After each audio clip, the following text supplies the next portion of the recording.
8. अब जो टॉपिक है हर्ष, द टॉपिक ऑफ एरावन, जी। ये करने के पीछे आप कह सकते हो कि मेरी एक खास वजह है, एक खास इमोशन है। इमोशन बेसिकली ये है कि हमारा जो कल्चर है भारत का, इंडिया का, जी वो इतना ज्यादा डाइवर्स, इतना ज्यादा पेचीदा है ना कि मतलब उसको एक बारगी, एक नजर, एक धारा, एक उसमें देखना प्रैक्टिकली इम्पॉसिबल है। पॉसिबल नहीं है। हाँ, कि मतलब आप मतलब एक जन्म में समझ जाए कि बेसिकली यहाँ पे क्या एक चीज कही जा रही, कोई ना इसका कोई छोर है ना कोई कुछ है। जी आई मीन कई जो रिलीजन्स या कल्चर्स है बाकी दुनिया में, वो एक मैमल, एक जानवर की तरह, ऑर्गेनिज्म की तरह होते हैं, लेकिन हमारा कल्चर अमीबा की तरह है। ये जहाँ गया वो हिसाब से फैल गया, उसमें अलग वर्जन बन गए, अलग अलग कहानियां निकल आई।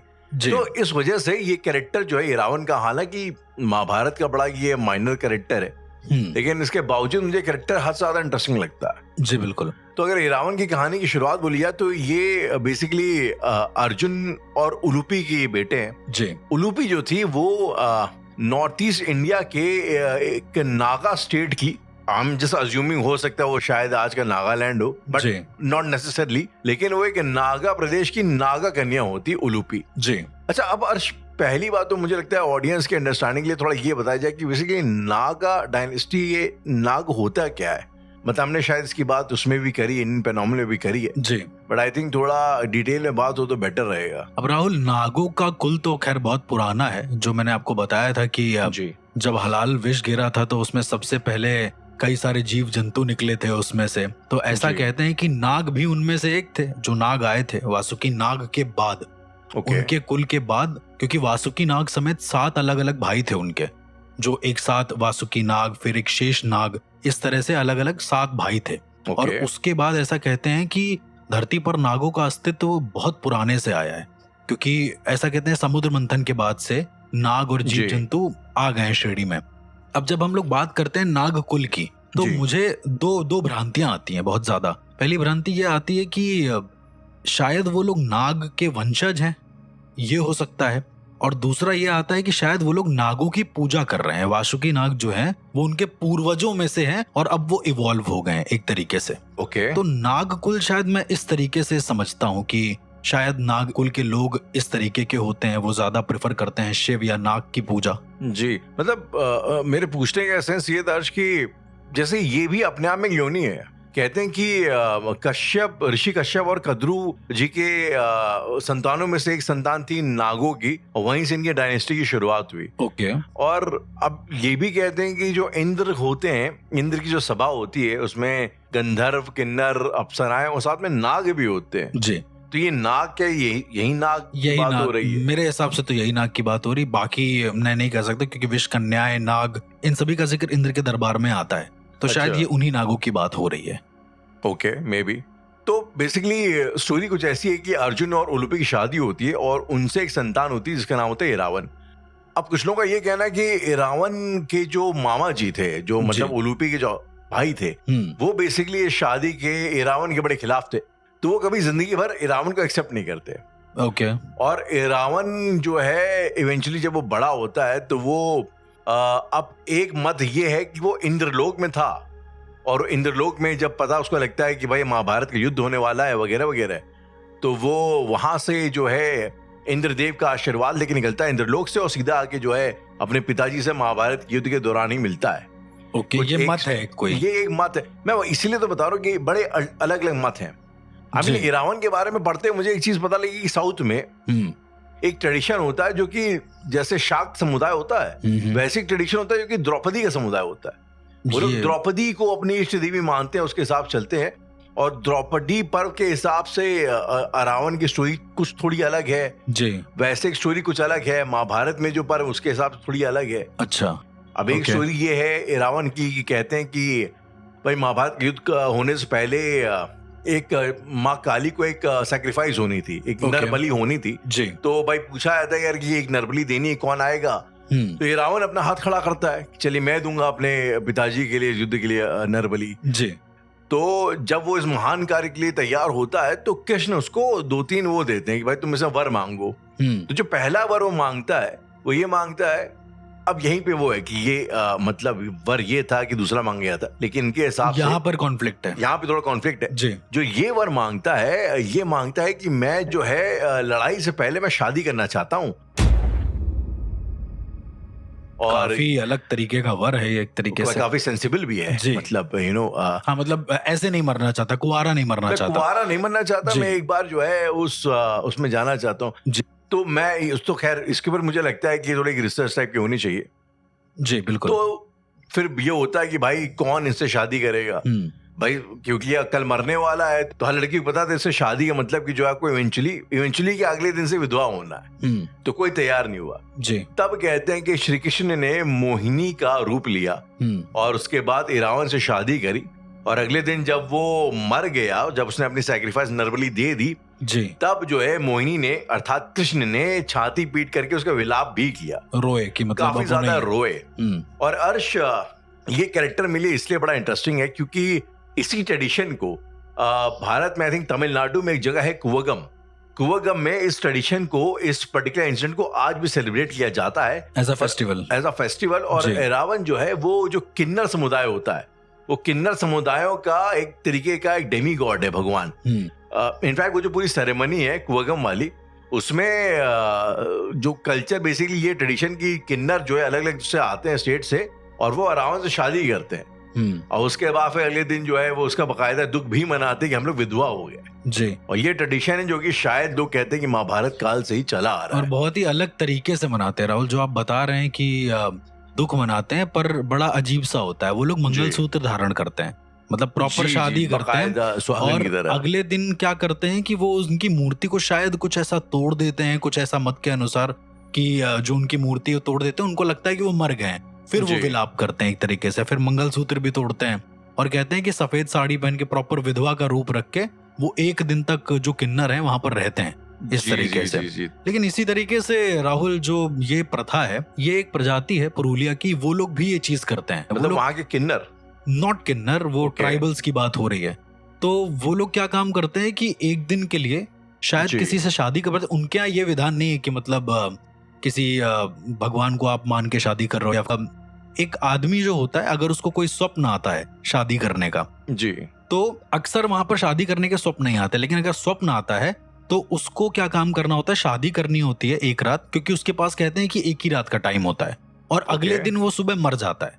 तो उन ट्राइबल्स का मानना यह है कि जो मरता है वो सीधा भगवान तक पहुंचता है, मतलब भगवान बन जाता है, उसकी श्रेणी भगवान की हो जाती है। एरावन का ही कैरेक्टर की बात हो रही, कुछ और चीज है? एरावन कैरेक्टर नहीं है राहुल, ये कोई और, मैं सिमिलर बता रहा हूँ, काफी सिमिलर है कि भाई एक रात हमने शादी करी और उसके बाद अगले दिन वो मर गए। तो एक काइंड ऑफ नरबली जो जिस तरह से एरावन ने दी है, उस तरह के वहां के ट्राइबल्स भी मानते हैं। अब शायद वो एनर्जी को अलग तरीके से देख रहे हैं, मेरा ये मानना है। कुल मिला के ट्रेडिशन शायद एक रात की शादी वाला है, वैलिड है कि हाँ, लेकिन उनका मरना बहुत मिस्टीरियस है कि भाई अगले दिन वो मर जाते हैं, फिर वो डेमी गॉड बन जाते हैं एक तरीके से। तो ये बड़ा ही इंटरेस्टिंग है। अच्छा, किन्नरों का इतिहास बहुत पुराना है। मैंने जैसे आपको बताया कि अर्धनारीश्वर के समय से ये मतलब चला आ रहा है। बिल्कुल। आई थिंक शायद हम लोग एक वाहिद इकलौते के ऐसे कल्चर होंगे जो इस तरीके से किन्नरों को एक्सेप्ट करता है, राधा सेलिब्रेट भी करता है। जी। और जो आप बता रहे हैं मुझे ना राहुल की वहां पर जो फेस्टिवल मनता है और इस तरह से किन्नर आते हैं, मैंने ऐसा सुना है कि 1000 किन्नर होते हैं उसमें, मतलब 1000 किन्नरों का सम्मिलित फेस्टिवल होता है वो। हजारों किन्नरों का होता है। मैंने जो देखे वीडियो में 101 का एक बड़ा अच्छा वीडियो है, आई रियली इंसिस्ट, जो हमारे सुनने वाले एक बार जाके जरूर देखें। उसमें लाखों की तादाद में आए हैं भाई, अगर आप देखेंगे तो उसको। हाँ, और मतलब मैंने जितना सुना है वो मैं आपको बताता हूँ। उसमें ये है कि 1000 किन्नर होते हैं, उनका एक इस तरीके का मनाने का तरीका, शायद वो सारे लोग उसको ज्वाइन करने आते होंगे, ये भी पॉसिबल हो सकता है। तो ऐसा कहते हैं कि ये जो फेस्टिवल है ये 18 दिन का होता है राहुल। मतलब पूरा फेस्टिवल 18 दिन का है। अब उसके बाद उसमें ये कितने देर का प्रकरण कर रहे हैं वो नहीं पता। और महाविलाप बोलते हैं राहुल उसको। जितने किन्नरों का आपने नाम लिया ना, शायद वो 1000 के अलावा भी जो हजारों होते हैं। तो जब आप बता रहे रोने वाला, जब कृष्ण जी ने मोहिनी का अवतार लेकर रोए थे उनके मरने पर, तो कहते हैं कि वहां बहुत तेज गूंजने लगता है, वो पूरा शहर गूंजता है उनके विलाप से। इसीलिए उसको विलाप नहीं, उसको महाविलाप बोलते हैं। तो किन्नरों के सिर्फ रोने की आवाजें आती एक दिन तक कंटिन्यू। और रोना भी ऐसा कि आप हम लोग कितनी देर रोएंगे राहुल? ज्यादा से ज्यादा 5 मिनट, 10 मिनट, आधा घंटा मान लो।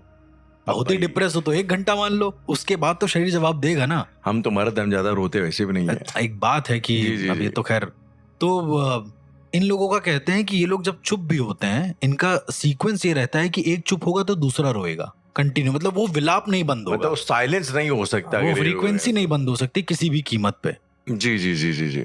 अच्छा, रावण के साथ एक ट्रेडिशन जो कि और एसोसिएटेड है, अब यहाँ पे मुझे और थोड़ा, जो द्रौपदी मैंने आपको बताया, जो एक सेक्ट है द्रौपदी वाला, उनका मानना ये है कि रावण ने एक वरदान मांगा था कृष्ण से, जिसमें उन्होंने कहा था कि मैं इस युद्ध को देखना चाहता हूँ। तो उसमें फिर स्टोरी कुछ ऐसी है कि जो कृष्ण है वो उनका सर काटते हैं, लेकिन उनकी आंखें शायद उसमें जिंदा रहती हैं, ऐसा कुछ होता है। और उनके सर को एक किसी पोल के ऊपर लाइक चढ़ा दिया जाता है। अगर आप कोगम फेस्टिवल देखेंगे तो वहां पे इस चीज को रिपीट किया जाता है। वहां पे करते हैं कि उनके सर को पोल के ऊपर चढ़ा, लकड़ी का सर बनाते हैं, उसको पोल पर चढ़ा देते हैं, और ये मतलब एक ये होता है कि भाई आपको जो रावण है वो पूरे युद्ध को देख रहे हैं। एक अजीब सा ट्रेडिशन है, ये भी एसोसिएटेड क्योंकि अब देखो जब बात होती है रावण की तो बार बार कृष्ण जी का भी जिक्र आता है, क्योंकि कृष्ण जी मेन थे रावण के पूरे एक प्रकरण में। तो ऐसा भी कहते हैं कि जो किन्नर समुदाय है पूरा का पूरा, वो इस फेस्टिवल में हो गया या फिर कहीं पर भी हो गया, ऐसा कहते हैं कि कृष्ण जी का जो योनि स्वरूप है, यानी कि उनका जो स्त्री स्वरूप है मोहिनी, वो उसमें खुद को देखते हैं। मतलब कि कृष्ण जी का जो मोहिनी स्वरूप है वो वैसा खुद को समझते हैं और रावण को अपना पति मानते हैं इस तरीके से, क्योंकि यही एक्चुअल में हुआ था महाभारत में कि रावण पति थे और कृष्ण जी मोहिनी स्वरूप में थे। तो आज के टाइम पर जैसा भी ये जो हुआ चला आ रहा है, उनके मेकअप करना, प्रॉपर सजना सवरना, तो ये एक तरीके का मोहिनी रूप का ही प्रतीक है राहुल। अगर आप देखेंगे बहुत हद तक रिजेंबल करता है। हो सकता है कि जो मोहिनी रूप की बात, स्वरूप की बात आती है तो आई मीन अच्छा एक बात बताइए, मैंने कहीं सुना है कि हनुमान जी की उत्पत्ति के लिए लोग सेम स्टोरी बोलते हैं कि तो बेसिकली स्टोरी कुछ ऐसी है कि शिव जी ने विष्णु जी को मोहिनी रूप में देखा, वो काफी मोहित हो गए जी। उसके बाद भाई ये लोग करीब आए और जो उनके थ्रू जो संतान हुई बेसिकली वो हनुमान जी थे। तो एक ऐसी स्टोरी है, ये मैंने किसी सीरियल में देखी है। तो मतलब मुझे बड़ी वैसे यादें हैं इस चीज की, और मेरे समझा नहीं कभी ये लाइक, मतलब मैं भी इस चीज को कभी नहीं समझ पा रहा हूँ कि उनके जो संतान है वो हनुमान जी कैसे हो सकते हैं, क्योंकि हनुमान जी को मेरे हिसाब से जहां तक समझा गया है उस हिसाब से हनुमान जी अवतार हैं, वो 5वें रुद्र कहे जाते हैं। तो खैर वो तो एक बहुत अलग टॉपिक है, अपना अलग टॉपिक है, लेकिन हो ये मतलब मुझे अगर मैं गलत हूँ तो मैं एडवांस माफी मांग ले रहा हूँ, not very sure about that. लेकिन जस्ट बिकॉज मोहिनी का एक वर्ड यहाँ पे जिक्र हुआ, तो मुझे मोहिनी जो कैरेक्टर है विष्णु जी का बड़ा, मैं हमेशा ये मानता था कि विष्णु जी हैं, लेकिन वो लड़की का उसमें पूरा वेशभूषा में का होगा। हाँ वही, लेकिन अब उनमें फिजिकली भी अलग वो होगा, योनि होगी, तो ये मुझे इसका नहीं आइडिया। बहुत ज्यादा एकदम फैसिनेट करता है जब कोई ऐसे कहता था कि विष्णु जी ने मोहिनी का रूप धर लिया। जी जी। तो भाई अब धरने का मतलब क्या है? तुमने उसको प्रॉपर मेकअप लगा के जैसे बनते बन गए, आप साड़ी उड़ी पहन के विग लगा के आ गए होंगे। पर वही वाला एक हाल है राहुल कि वो पूरी तरीके से कन्वर्ट हुए थे एक तरीके से एक रात में इस रावण के लिए जी। और ये जो मेकअप बदल के, अच्छा इवन जो हमारा जिसने भी पैरानॉर्मल पॉडकास्ट सुना है हमारे जी, उसमें जब हमने मोहिनी विद्या के बारे में बताया था, उसमें मैंने यही बताया था, इवन इन किन्नर साधना मैंने ये भी बताया था कि you can change your face. मतलब उस तंत्र में ऐसा होता था कि आप अपना फेस को ऐसा चेंज कर लो कि एकदम ही अलग लगो, आप एकदम अलग लगो, लेकिन अब आप फिजिकली चेंज हो जाएंगे ये तो कोई पॉसिबिलिटी नहीं है। वो भगवान थे तो वो हो सकते थे, ऐसा कह सकते हैं। अब हम लोग अगर ऐसा है कि साधनाओं में भी इतना पॉसिबल नहीं है जितना महाभारत के युद्ध के दौरान भगवान श्री कृष्ण ने कर दिया है। जी तो बिल्कुल, इसीलिए उनको भगवान श्री कृष्ण बोलते हैं, शायद इसलिए उन्हें भगवान कृष्ण बोलते हैं। एंड कुल मिला के स्टोरी अपने आप में बड़ी इंटरेस्टिंग है, और इम्पोर्टेंट चीज ये है कि ट्रांसजेंडर कम्युनिटी को जिस तरीके से एक्सेप्ट किया गया, रादर सेलिब्रेट किया गया अपने कल्चर में, प्रोबेबली शायद दुनिया में इसका कहीं और कोई एग्जाम्पल मिलेगा नहीं। And this is something that perhaps एक भारतीय होने के नाते हमें इस बात पे फक्र होना चाहिए, गर्व होना चाहिए, और शायद यही सनातन की खूबसूरती है। शायद यही सनातन की खूबसूरती भी है।